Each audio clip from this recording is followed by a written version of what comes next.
Hello friends, welcome to परीक्षा express. परीक्षा express में आपका स्वागत है। आज से अपन एक न्यू इनिशिएटिव लॉन्च कर रहे हैं जिसमें अपन पूरे जीएस के, चाहे वो ज्योग्राफी हो, साइंस हो, हिस्ट्री हो, पॉलिटी हो, इकोनॉमी हो, इन्वायरमेंट, इकोलॉजी हो, अपन उस सब के एमसीक्यू कंप्लीट करेंगे। तो फर्स्ट इस सीरीज में अपन ज्योग्राफी से स्टार्ट कर रहे हैं। ज्योग्राफी में अपन ऑलमोस्ट 500 एमसीक्यू ज्योग्राफी में अपन ऑलमोस्ट 500 एमसीक्यू करेंगे, कंप्लीट करेंगे। ठीक है, ये एमसीक्यू जो है वो एनसीईआरटी बेस या पास्ट ईयर किस different PSC public service commissions में आए हैं, जैसे MP Madhya Pradesh public service commission, Uttar Pradesh public service commission, Bihar public service commission and various NDA CDS से रिलेटेड एमसीक्यू करेंगे, जिससे क्या अपना कहीं एमसीक्यू पे अपना अच्छी पकड़ हो जाएगी, अच्छा होल्ड हो जाएगा। तो थ्योरी में अपन कहीं थोड़ा बहुत मिस कर रहे हैं तो वहाँ पे अपन उसको कंपनसेट कर लेंगे। क्लियर। तो आइए अपन स्टार्ट करते हैं। First of all upon first MCQ देखते हैं आज का। अपना फर्स्ट एमसीक्यू क्या है? Study the following statement about the interior of the earth and select the correct answer from the codes given below. ठीक है, ये कोड्स दिए हैं और ये कोई स्टेटमेंट है, इनमें से अपन को करेक्ट फाइंड करना है। ठीक है, चलिए अपन करेक्ट स्टेटमेंट पहले फर्स्ट ऑफ ऑल कहीं अपन ऑप्शंस देख लेते हैं तो अपन को पता चल जाता है कि ये चारों स्टेटमेंट तो सही नहीं है, क्योंकि हर में ओनली 2 दिया हुआ है। ठीक है, the average density of the outer crust is 2.8। चलिए ये फैक्चुअल है, अपन देखते हैं। ये अपन को स्टेटमेंट मान लीजिए, अपन इसको रिव्यू के लिए रख देते हैं। सेकंड स्टेटमेंट देखते हैं। The crust is separated from the mantle by the Gutenberg discontinued. अपना अर्थ जो है, जो अपना क्रस्ट, मेंटल और कोर से बना हुआ है, इसमें डिफरेंट डिफरेंट डिसकंटिन्यूटी आती है। कभी क्रस्ट में आती है, क्रस्ट से मेंटल में जाने में डिसकंटिन्यूटी आती है, मेंटल से कोर में जाने में डिसकंटिन्यूटी आएगी। तो डिफरेंट लेयर में डिफरेंट डिसकंटिन्यूटी आती हैं। तो अपन चलिए देख लेते हैं कि कौन सी डिसकंटिन्यूटी कहाँ पे है। चलिए ये देखिए आप, अपन देख रहे हैं कि यहाँ पे अपन को कौन सी कंटिन्यूटी कहाँ पे दिख रही है। सबसे पहले है क्रोनानोड डिसकंटिन्यूटी। ये कहाँ पे है? ये between upper and the lower crust, मतलब ये दोनों कहाँ क्रस्ट में, अपर और लोअर क्रस्ट के बीच में यहाँ पे अपन को ये डिसकंटिन्यूटी मिलेगी। क्लियर। सेकंड कौन से है? मोरोबिक डिसकंटिन्यूटी। मोरोबिक डिसकंटिन्यूटी कहाँ पे? ये lower crust and upper mantle. ठीक है, तो ये अपना जो क्रस्ट है, ये lower crust and upper mantle के ऊपर अपन को कौन सी मिलेगी? अपन को मोरोबिक डिसकंटिन्यूटी। फिर एक होती है रैपिड डिसकंटिन्यूटी। रैपिड डिसकंटिन्यूटी अपन को कहाँ पे मिलेगी? अपर मेंटल, जो अपना upper mantle and lower mental के बीच में, upper mantle and lower mental के बीच में अपन को कौन सी रैपिड डिसकंटिन्यूटी मिलेगी। फिर अपनी आती है गुटनबर्ग। यही अपन से पूछा गया था कि गुटनबर्ग डिसकंटिन्यूटी ये कहाँ पे आती है? Lower mental and outer core में। ठीक है, तो ये कौन सी है? गुटनबर्ग। फिर इसके बाद लेहमन डिसकंटिन्यूटी आती है। लेहमन किस में? Outer core and inner core. Clear. तो ये अपनी क्या है? ये डिसकंटिन्यूटी। ओके, अपन ने ये डिसकंटिन्यूटी इसके बारे में देखा। अब अपन देखते हैं कि एमसीक्यू में अपन से क्या पूछ रहा था। एमसीक्यू में अपन से पूछ रहा था कि the crust is separated from the mantle by the Gutenberg. अपन ने कहाँ देखा? गुटनबर्ग तो क्रस्ट और मेंटल के बीच में तो है नहीं। अपन ने देखा कि गुटनबर्ग क्रस्ट और मेंटल के बीच में तो नहीं है। चलिए एक बार और देखिए, गुटनबर्ग कहाँ पे है? गुटनबर्ग लोअर मेंटल और आउटर कोर, इसमें क्रस्ट तो कहीं है नहीं। ठीक है, क्रस्ट नहीं है तो अपन को क्या हुआ? जो अपन को ऑप्शंस दिए हैं उसमें क्रस्ट नहीं होना चाहिए, यहाँ पे क्रस्ट है, तो सेकंड ऑप्शन अपना ऑटोमेटिकली गलत हो जाएगा। तो अपन सेकंड ऑप्शन जहाँ जहाँ वहाँ उसे अपन गलत कर देते हैं। ठीक है, अब अपन देखते हैं। There is a sudden increase in the velocity of the P waves along the mantle core boundary. अपन चाहते हैं कि जब अपन जो सिस्मिक वेव एक्टिविटी है उसमें दो mainly prime P wave and secondary wave होती है। जो वेव्स जो अपनी चलती हैं, जिसको अपन इंटीरियर को मेजर करने के लिए, वो पी एंड एस वेव पे चलती हैं। तो पी और एस वेव्स का सबसे ज़्यादा स्ट्रॉन्ग वो किस में चलती हैं? सॉलिड में, फिर वो लिक्विड में, और फिर लीस्ट स्पीड उनकी किस में होती है? गैस में। ठीक है, तो अपन जब मेंटल से कोर में जाएंगे तो उसकी क्या है? सॉलिड बढ़ेगा तो इसकी स्पीड भी बढ़ेगी। तो इसमें क्या बोला? There is a sudden increase in the velocity of P waves along the mantle core boundary. ठीक है, मेंटल से कोर में जाने में स्पीड बढ़ेगी। तो क्लियर। तो अपना क्या हुआ? तो अपनी सेकंड स्टेटमेंट अपनी रॉन्ग है। ठीक है, अपनी थर्ड स्टेटमेंट सही है। तो थर्ड स्टेटमेंट क्लियर। तो ठीक है, ये हो सकते हैं। The inner core of the earth is a molten state. Inner core molten तो है नहीं, तो अपना क्या हो जाएगा? इसमें ये गलत। अपना आंसर इसका क्या हो जाएगा? सी 1 एंड 3। क्लियर। चलिए आइए मूव करते हैं, अपन अपना सेकंड एमसीक्यू देखते हैं। ठीक है, सेकंड एमसीक्यू क्या बोलता है? सेकंड एमसीक्यू क्या है?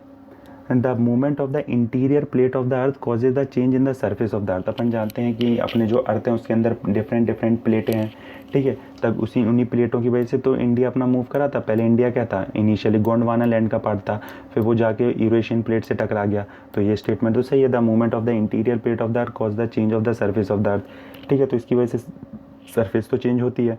फिर sea waves come under the exogenic forces, ठीक है। तो अपनी जो फोर्सेज होती हैं उसमें वो कितने टाइप की होती हैं, 2 टाइप की फोर्सेज होती हैं। चलिए देख लेते हैं कौन कौन सी टाइप की फोर्सेज होती हैं जो अपने अर्थ को इम्पैक्ट करती हैं, ठीक है। ठीक है, ये देखिए आप, 2 टाइप की फोर्सेज हैं, एक तो एंडोजेनिक फोर्सेज, एक endogenic forces and exogenic forces. Originate on the interior of the earth चलती हैं, originate on the surface of the earth, ठीक है। ठीक है, अर्थ को एक फॉल्टिंग,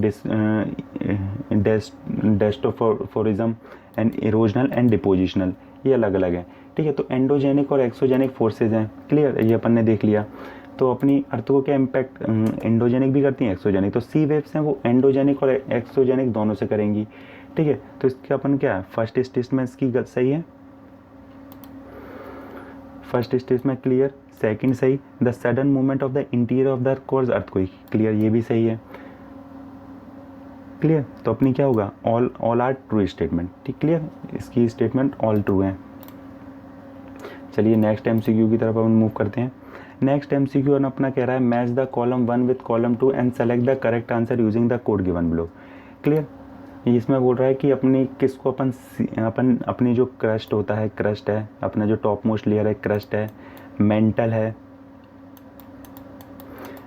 है, फिर कोर है, ठीक है। इनको अपन डिफरेंट नामों से जानते हैं। उनके जो कंपोजिशन है, जैसे सियाल है, सियाल सिलिकॉन एल्युमिनियम, फिर सीमा सिलिकॉन और मैग्नीशियम, नीफी निकल एंड आयरन, ठीक है, फॉसिल्स। तो अपन को ये मैच करना है कि ये कौन सी किससे मैचेस, ठीक है। सबसे पहले अपन जानते हैं कि फॉसिल्स क्या होता है, remains of the dead plant and animal trapped in the rock, ठीक है। तो अपन को पता है कि डी का फर्स्ट सही हो रहा है, तो डी का फर्स्ट किस में है, ओनली 1 में, तो ये सारे अब ऑटोमेटिकली रॉन्ग हो जाएंगे, ठीक है। तो इसकी वजह से क्या हुआ, अपना मतलब जब ऑटोमेटिकली रॉन्ग हो गए तो ए का अपना किससे मैच हो जाएगा, upper most layer of the अर्थ को अपन क्या बोलते हैं, सियाल। फिर सीमा क्या हुआ अपना, सेक बी को अपन 2 से मिलाओ, layer lies between crust and the core means mental, ठीक है। फिर नीफी अपना क्या हुआ, inner most layer of the अर्थ को अपन क्या बोले, नीफी, और फॉसिल को अपन ने इससे मिला दिया, क्लियर। चलिए अब अपन इसका एक बार पूरा एक्सप्लेनेशन देखते हैं। ये तो अपन ने आंसर टिक किया, अब अपन इसका डिटेल एक्सप्लेनेशन देखते हैं। ये देखिए, सियाल अपन किसको बोल रहे हैं, अर्थ क्रस्ट को सियाल बोल रहे हैं, मेंटल को क्या, सीमा, एंड कोर को क्या बोल रहे हैं, नीफी, ठीक है। कोर को नीफी, मेंटल को सियाल, एंड सियाल क्रस्ट को, सीमा मेंटल को, नीफी कोर को, क्लियर। तो इसी तरीके से अपना क्या हुआ, जो अपन ने आंसर टिक लगाया है वो एग्जैक्टली राइट है, ठीक है। Upper most layer of the अर्थ को सीमा, क्लियर। चलिए अपन आगे नेक्स्ट मूव करते हैं, नेक्स्ट एमसीक्यू देखते हैं अपना।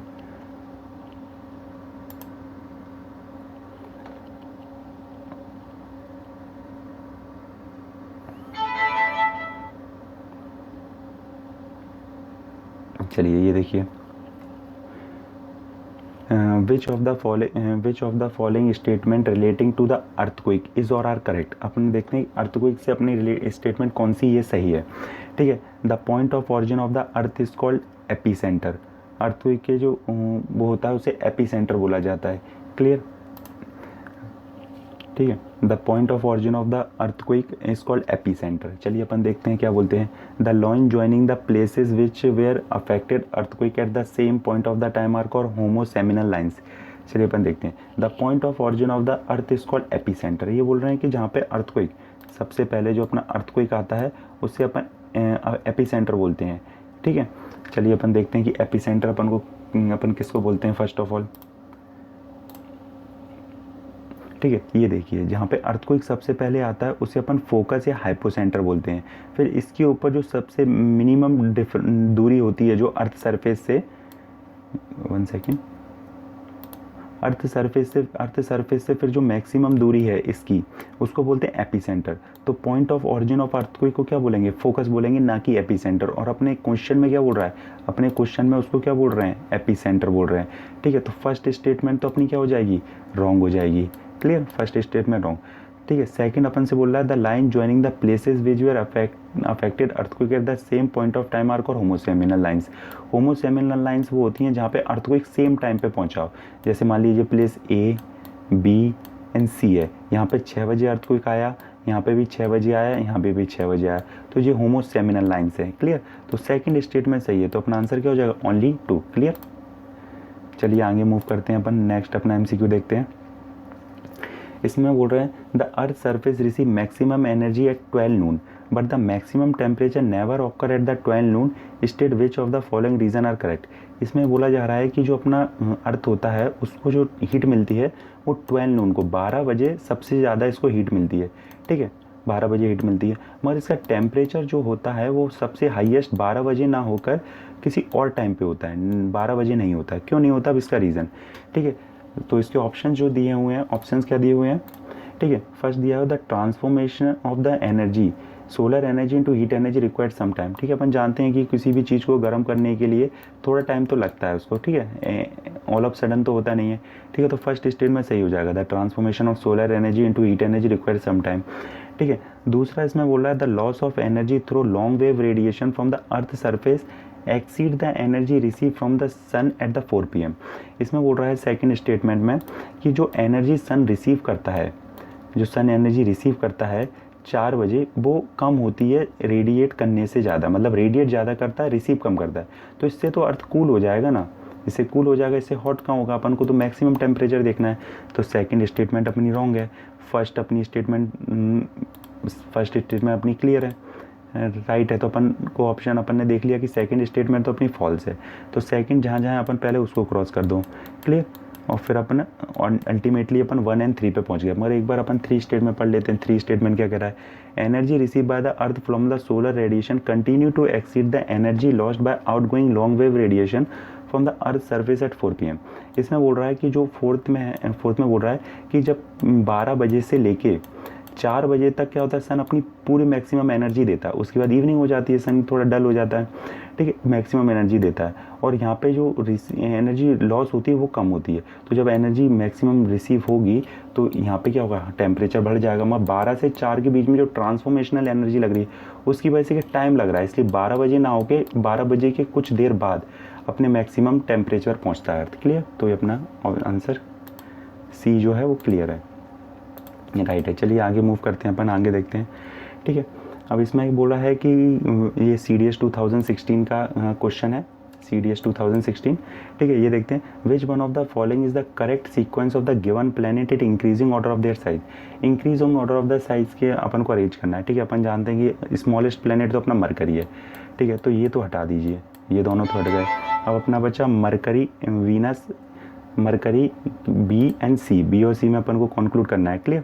तो चलिए आइए पहले अपन साइज़ अपन इमेज में देख लेते हैं। ठीक है, 3D अपन उसमें देख लेते हैं कि इमेज में कैसा क्या है। क्लियर। चलिए ये देखिए क्लियर दिख रहा है। ये देखिए अपना जो मरकरी है ये सबसे छोटा है। ठीक है, मार्स जो है वो अर्थ से छोटा है, मार्स जो है अर्थ से छोटा है, और जो अपना यूरानस है वो इन सब में से बड़ा है। ठीक है, वैसे तो अल्टीमेटली जुपिटर सबसे बड़ा है, मगर जुपिटर अपने MCQ के ऑप्शंस में नहीं है। ठीक है, तो अपना यूरानस सबसे बड़ा है, अर्थ से भी बड़ा यूरानस है, और मरकरी स्मॉलेस्ट, उसके बाद मरकरी के बाद अपना मार्स आना चाहिए, फिर अर्थ, फिर यूरानस।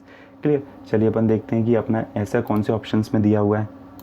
ठीक है, तो अपन को सबसे पहले अपन को कौन सा होना चाहिए, सबसे पहले होना चाहिए अपना मरकरी। ठीक है, मरकरी, उसके बाद मार्स, दोनों में है। फिर उसके बाद होना चाहिए अर्थ अपना यूरानस से छोटा है, तो अर्थ पहले आना चाहिए, यूरानस बाद, तो अपना C अपना गलत हो जाता है, अपना अल्टीमेटली B हो जाएगा। क्लियर। चलिए आगे मूव करते हैं अपन, आगे अपन सेकंड देखते हैं। इसमें पूछा है which of the following statement is or are correct. The earth is nearest to the sun at perihelion which generally occur on July 3. The earth is farthest away from the sun at perihelion which appear on July 4. तो अपन देखते हैं कि perihelion और ये options में एपीहेलियन। अपन पहले perihelion और एपीहेलियन देखते हैं कि पेरीहेलियन और एपीहेलियंस होते क्या हैं। ठीक है, ठीक है, तो पेरीहेलियंस होता है जब अर्थ जो है जो अर्थ होता है, जो अर्थ सन के सबसे पास होता है, तो इस पोजीशन को अपन बोलते हैं पेरीहेलियन। पी से पेरी पास, तो पी से पास हो जाता है, अर्थ सन के सबसे पास है। और ए से क्या होता है, अपार्ट। अपार्ट कुछ चीज़ अपन अपार्ट होती है ना, दूर होती है, तो सन से जब सबसे ज़्यादा दूर होती है तो उसे बोलते हैं एपीहेलियन। ठीक है, इसी तरीके से जब सन और मून के बीच में भी रिलेशन होता है, ठीक है, जब अर्थ मून के सबसे क्लोज होता है तो पी से पास, तो पेरीहेलियन, पेरीगी, और जैसे ही दूर होगा तो एपोजी। तो जिसमें जी आएगा वो होगा मून से रिलेटेड, और जिसमें हेलियन आएगा, हेलियन, वो रिलेटेड किससे है, वो सन से रिलेटेड है। क्लियर। तो ये हो गया पेरीहेलियन, एपीहेलियन। ठीक है, पेरी मतलब पास और एपी मतलब दूर। क्लियर। तो ये हुआ अपना। अब चलिए अपन अपने आप MCQ पे चलते हैं। ये बोला the earth is nearest to the sun at perihelion which generally occur है January 3। ठीक है, तो अपना फर्स्ट ऑप्शन करेक्ट। ठीक है, the earth is farthest away from the sun at perihelion. Perihelion नहीं है, वो एपीहेलियन है। ठीक है, तो अपना सेकेंड ऑप्शन गलत। क्लियर। चलिए अपन आगे मूव करते हैं, आगे देखते हैं फिर आगे। ठीक है, तो इस तरीके से अपना ऑप्शन 1 करेक्ट है, ऑप्शन 2 अपना रॉन्ग है। ठीक है, तो अपन पहले फर्स्ट को राइट करके 2 अपना गलत है, तो इसमें 2 है, इसमें 2 है, इसमें 2 है, अपना फर्स्ट सही है। ठीक है, अब अपन 3 को देखते हैं। The earth is farthest away from the sun at aphelion, exactly right है, तो अपना ये क्लियर हो जाएगा। क्लियर। चलिए अपन नेक्स्ट MCQ की तरफ मूव करते हैं। ठीक है, ये बोल रहा है which of the following is the reason due to which the bend of the southern hemisphere is deflected toward the left. इसमें बोल रहा है कि जब अपन कुछ चीज़ फेंकते हैं, ये मान लीजिए इक्वेटर है, तो वो नॉर्दर्न हेमिस्फीयर में तो राइट की तरफ और सदर्न हेमिस्फीयर में लेफ्ट की तरफ जाता है। ये क्यों होता है? जब मिसाइल लॉन्च करेंगे तो नॉर्थर्न हेमिस्फीयर से वो राइट की तरफ जाएगा और सदर्न हेमिस्फीयर में अपनी लेफ्ट की तरफ जाएगा। ऐसा क्यों होता है? ठीक है, क्योंकि अपन जानते हैं कि जो अपना अर्थ है वो वेस्ट टू ईस्ट मूव करता है। ठीक है, तो वेस्ट टू ईस्ट मूव करने की वजह से क्या है, अंडर द कोरियलिस फोर्सेस जो भी अपन थ्रो करेंगे तो वो अल्टीमेटली नॉर्दर्न हेमिस्फीयर में to the right and southern hemisphere में टू द लेफ्ट जाएगा। तो इसका क्या आंसर हो जाएगा? Difference in the masses of southern and northern hemisphere गलत। Temperature and pressure no effect. Inclination of the earth ये भी नहीं होगा। क्या होगा? Rotation of the earth. Clear. चलिए अपन मूव करते हैं अपने नेक्स्ट। चलिए अब अपना related to geological time scale है। ठीक है, अपन को देखना है कि पैलेस्टोसीन, पैलियोसीन, परमिनियन, कैम्ब्रियन में क्या क्या हो। फर्स्ट ऑफ ऑल अपन देख लेते हैं कि अपनी जियोलॉजिकल टाइम स्केल क्या कहती है। ठीक है, ये अपनी जियोलॉजिकल टाइम स्केल है। अपन को कौन कौन से, अपन को अपना मेनली कैम्ब्रियन में क्या हुआ अपना, 1 सेकेंड इसको थोड़ा जूम करिए। ठीक है, ये अपना एरा है, ये अपने एरा, ये प्री कैम्ब्रियन। ठीक है, माइक्रोस्कोप, ट्राइब्स। ठीक है, ये आपकी एक बार इसको आप जब आपको PDF दिया जाए उसमें देख लीजिए। ये क्रिटेशियस है अपना। ठीक है, नो प्रेजेंट। ठीक है, चलिए अब अपन अपने MCQ पे चलते हैं। ठीक है, MCQ क्या बोल रहा है कि पैलिस्टोसीन में क्या हुआ था। तो पैलिस्टोसीन में अपन को क्या हुए थे, अपने जो ह्यूमन जीनस है वो आया था। ठीक है, क्लियर। जो अपना पैलियोसीन में क्या हुआ, फ्रॉग मीन्स एम्फीबियंस मीन जो बोथ पे।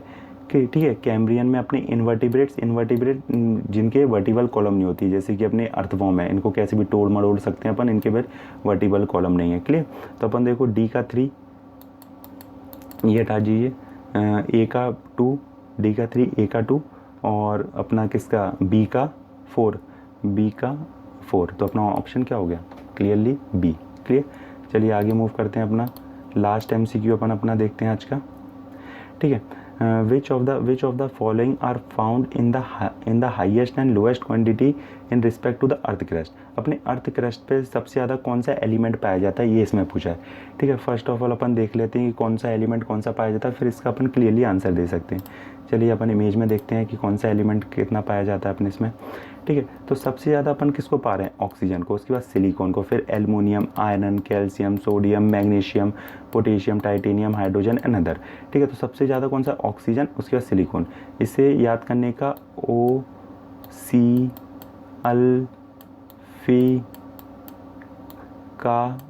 ओसिलाफिकासो नाम से आप इसे याद कर सकते हैं। O से ऑक्सीजन, Si से सिलिकॉन, Al से एल्युमिनियम, Fe से आयरन, Ca से कैल्शियम और एस से सोडियम, क्लियर, अल्सिला फिकासो, क्लियर। इस ट्रिक से निमोनिक से आप याद कर सकते हैं इसे। चलिए अब अपन अपने MCQ पे चलते हैं कि MCQ क्या बोल रहा है। MCQ बोल रहा है which of the following element are found in the highest and lowest quantity in respect to earth crust, ठीक है। ये क्लियरली ये अपना किस में CDS 2016 में आया है, ठीक है। तो अपन ने देखा सबसे आज में OC फिकासो, ठीक है, ओसिला फिकासो। तो ऑक्सीजन सबसे ज़्यादा होना चाहिए, ठीक है। तो कैल्शियम हटा दीजिए, सोडियम हटा दीजिए। फिर सिलिकॉन OC, तो सिलिकॉन तो सेकंड हो रहा है, मगर इसमें पूछा क्या जा रहा है लोएस्ट वाला, तो सिलिकॉन तो अपना होगा नहीं, क्लियर। तो फर्स्ट भी हटा दीजिए, तो ऑक्सीजन एंड मैग्नीशियम, क्लियर। तो ये आज की अपनी ज्योग्राफी से रिलेटेड 10 MCQ हैं। हो सकता है आपने एंजॉय किया, होप आपने एंजॉय किया होगा। इसको अपन ने 3D इमेजेस के साथ पूरा इसका डिटेल अपन ने स्टडी किया, एक्सप्लेन भी पूरी तरीके से किया। होप आपको एंजॉय किया होगा आपने। इसका PDF आपको डिस्क्रिप्शन में जो टेलीग्राम चैनल का लिंक दिया हुआ है वहाँ से आप डाउनलोड कर सकते हैं, clear. Thank you for joining.